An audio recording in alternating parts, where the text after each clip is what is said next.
This is my audience today for this speech.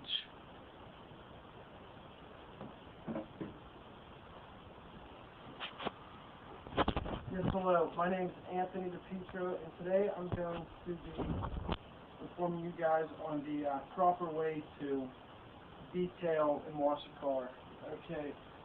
I actually used to do it for a living a couple of years ago, so I know quite a bit about it. The best way, the best way to start it is obviously you just get a bucket like this, just a normal bucket. You don't need anything special. And the stuff that I think is the best is it's made by Turtle Wax. It's called Ice. They make a lot of different products, but for the soap, for the soap I recommend this. Just put the recommended amount of soap in your bucket. It's one of our paid advertisers. And then obviously put water in after it. And the thing, after you get your water and soap in the bucket, spray off your vehicle with the hose. The best way to do it is to actually get like a power hose, because while you're scrubbing the vehicle, you don't want any dirt or dust on it, because it'll scratch up your vehicle real good. So the best is, like pre-wash, you want to take a power hose and really power all of the dust off of the paint of your vehicle, especially if you have a dark vehicle, like a black or a dark blue, because it'll really swirl up your paint and make it look bad. But so when you have your vehicle sprayed down with water and soap in your bucket, you're ready to wash the vehicle. The best thing that I've found to wash vehicles is something that's called a telescoping rod, and it's right here. Usually you're going to want to find one with like a soft, bristled top to it.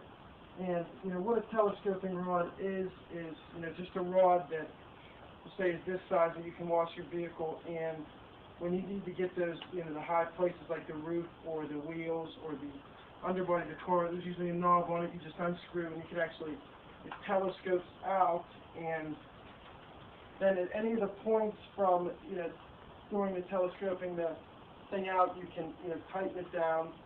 Then you just, tighten the piece in the middle down, and you really have a hard thing. So it gets pretty long. Let me demonstrate here. So you can really reach pretty far with the telescoping rod. So to save your back all kinds of pain and everything, and your knees, it saves them a little bit of work. I find this to be the best thing to use. But and when you're doing it, when you're going over your vehicle with the rod, you really want to make sure you get every spot on your vehicle. You don't want to leave spots of dirt on it, because when you spray it back off, you'll really be able to tell. Now, after it's soaked up and you're spraying your vehicle back off, it's not as important now to use a power hose. I usually do use a power hose to spray the soap back off of it, but if you want to use a regular garden hose, that's fine too, because you've already removed all of the dirt and dust from it, so any kind of hose is fine. And after you get the soap all off of it, now you're ready to dry it. And I recommend using something, it's called a chamois or a chamois or chamois. They're made out of leather, the nice ones most of the times. And the reason you want to use these is because things don't stick to it, like dirt or dust or any, nothing sticks to it, and it dries it real well. If you use like say a bath towel or something to dry your vehicle off, what you're doing is you're trapping anything that you didn't get off during the wash is getting trapped into your towel, and while you're going over your vehicle, you're really going to scratch the paint up, because it's almost going to be taking like small pebbles and rubbing them on your paint. It really makes it look bad.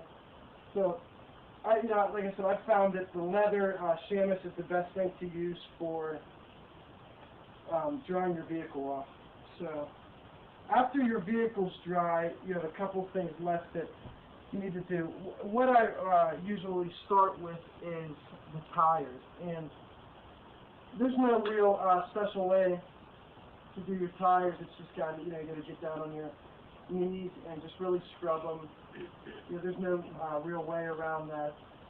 After you get the rims and tires all cleaned up real nice, I usually use a like just some sort of name brand doesn't really matter. Just some sort of like tire foam, something to like tire wet they sometimes call it. Just something to shine up your tires real nice. And after you apply the tire wet, you want to go back over with the rag and make sure you didn't get any on your rims or the paint on your vehicle, because it'll eat away at it after a while. So now that the foam's applied to your tires, it takes about 5-6 minutes to dry, so you have a little bit of extra time while that's drying to do a couple things. While that's drying, I usually go to all 4 doors of the vehicle and open them up and get a newspaper and window cleaner, and I'll spray down the inside and the outside of one of the windows of the doors, and I'll do them up both sides. And the reason I use newspaper is because it doesn't streak, and it absolutely cleans windows the best. Now it's gonna leave black stuff all over your hands, but that just washes right out. So after your windows are done, your tire spray should be about completed, shining your tire. And if you really want to get particular about making your vehicle look good, the last thing that I've used a lot of different products over the years of detailing vehicles and washing my own personal cars, but this is absolutely the best. It's a now you can get this confused with a wax. It's not a wax at all. It's a polish. So if you go out to look for it, make sure that it says liquid polish on it. They're really completely different things. It never turns hard on your vehicle or anything. And the way to do this is you want to shake it up real good and get a like an applicator. You put a little bit on the applicator and you rub it onto all the parts of your vehicle. Now, like I said, it's just like a water substance. You rub it into all parts of your vehicle. You don't have to worry about it drying on you, so you don't have to do the hood and then run back and hurry up and take the stuff off like a wax. You don't want it to harden. You can actually use this stuff in the sun. It doesn't matter where you use it. Just apply it to the entire vehicle, and after you have that applied to your entire vehicle, the only thing left is to go over it with a usually you use like a rag. They're called like microfiber rags, but they have a lot of it's just like a real sticky texture to them. You just go over, you just go over it and just wipe all of the remaining ice off of your vehicle, and you'll notice, by that time your vehicle will look absolutely remarkable. And yeah, that's about it as far as the things that you need to detail a vehicle. And I promise you, whoever watches the video, if you follow that step by step, you'll absolutely have a beautiful vehicle. And that's about it. Thank you.